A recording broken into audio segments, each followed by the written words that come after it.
On this episode of Redneck Light, I set up a garage tool organizer in my shop, probably the most redneck way possible. Strip screws, undersized backing, but despite it all, I knocked out this project in less than half an hour, and I show you how to extract the strip screws and use the clutch slip function on your drill. Stay tuned to see how. Hey guys, welcome to Redneck Light. Today we're going to be setting up a garden tool organizer. Right now I've got a board with some nails that the previous owner put up here, and I've just kind of threw all of my rakes and brooms and everything else up here haphazard. Figured it was about time to get something that I could use to organize this a little bit better. So let's get started. First, take all the old stuff down. Now, one thing to note, there's nothing really wrong with this system. I just got a deal on the organizer. Alright, now I'm going to get these big ass nails out of here.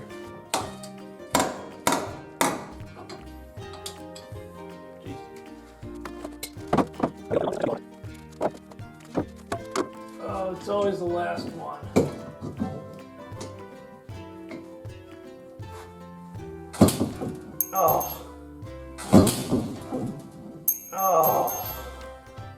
Always the last one. We've got our instructions here. Mounting method, easy to use. And it says to measure from the top to make sure it's straight. I already have this. I'm just going to pretend that it's level. In fact, let me go ahead and measure. Let's see if it's actually level. It's level enough, but not crooked enough for me to really care. Alright, so these things, I've got a little groove up here at the top. Go up against here like so. It's ever so slightly too large, so we'll just, do the best we can. So I guess if I had been smart, I would have gotten two kits. Oh well.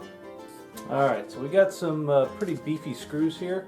If you are installing this anywhere you actually care about your wall, basically they set these up so you could probably hit a stud. These screws probably won't split this wood, but if it's a wall you care about or you're screwing into the stud behind some drywall, pre-drill the hole first and then drive your screw in. I don't care about this piece of wood. If I split it, I won't care. So we're just gonna go for it. Down a little bit.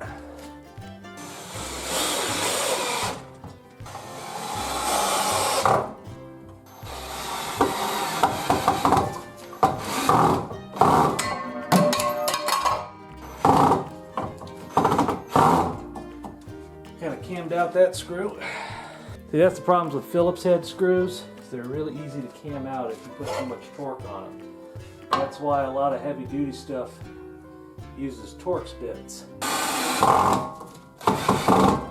This part of the wood is a whole lot tougher, I guess. I didn't have any problem with those.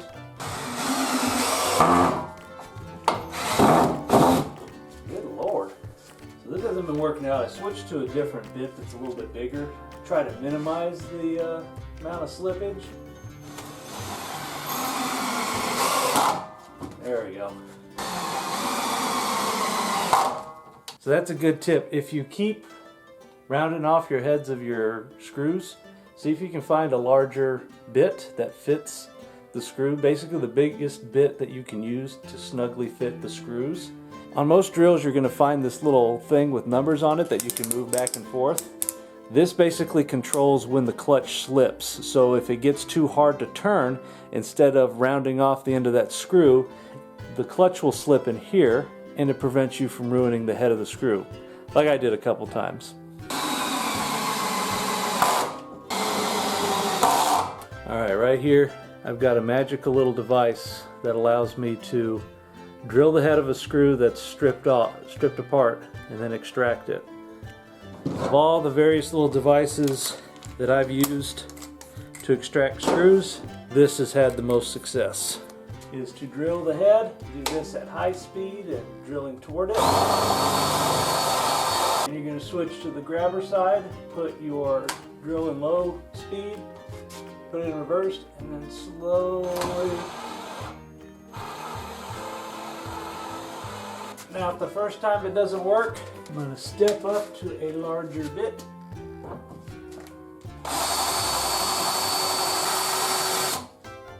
Got a good bite on it. There we go. Well, actually, in this case, it just cut the end off. In this case, that's fine. In other cases where you do need to take that out, you may just have to drill the screw out. But on the piece of wood I don't care about, I don't care. The last one, make sure you're going forward when you're drilling it out on high speed. Then for pulling it out, make sure you're in reverse on low speed. Low as you can get it.